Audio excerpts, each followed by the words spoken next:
என்ன தேமுதிக பார்த்தா இனிமே இனி என்ன உங்களுக்கு பயம்? என்ன பயம் உங்களுக்கு? எதுக்காக கரண்ட் ஆஃப் பண்றீங்க? இங்க காவல்துறை அதிகாரிகளை எவ்வளவு பேரை நிறுத்தி வச்சிருக்காங்கன்னு பாருங்க. எதற்கு? இங்க வருகின்ற கூட்டம் அதிகமா வராம கட்டுப்படுத்துறாங்க, பேரிகார்ட் போட்டு தடுக்கிறாங்க, கரண்ட் கட் பண்ணி இங்க மின் விளக்குகள் இல்லாம அணைக்கிறாங்க. இருந்தாலும் ஜெனரேட்டர் போட்டு, ஏன்னா நாங்க 20 வருஷம் பழகிட்டோம். எங்க போனாலும் இந்த மாதிரி எதிர்ப்புகளை சந்தித்தே வளர்ந்த கட்சி தேசிய முற்போக்கு திராவிட கழகம். எந்த சலசலப்புகளுக்கும் இந்த நரி பயப்படாது. அதனால இன்னைக்கு ஜெனரேட்டர் போட்டு இன்னைக்கு கரண்ட், இப்ப கரண்ட் வந்திருக்கு லாங்ல. நான் பாக்குறேன். என்ன கேக்குறேன்?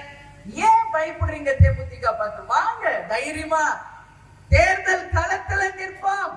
மக்கள் முடிவு செய்யட்டும் எந்த கட்சி நேர்மையான கட்சி, எந்த கட்சி உண்மையான கட்சி என்று.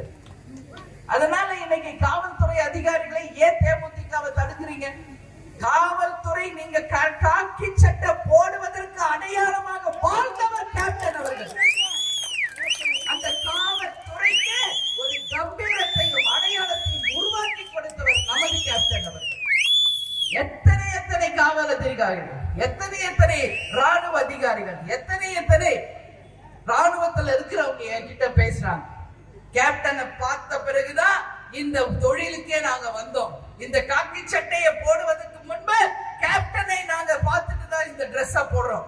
ராணுவத்தில் இருக்கிறவங்க எல்லாரும் அந்த மாதிரி ஒரு நேர்மையோடும் கண்ணியத்தோடும் வாழ்ந்தவர் நமது கேப்டன் அவர்கள்.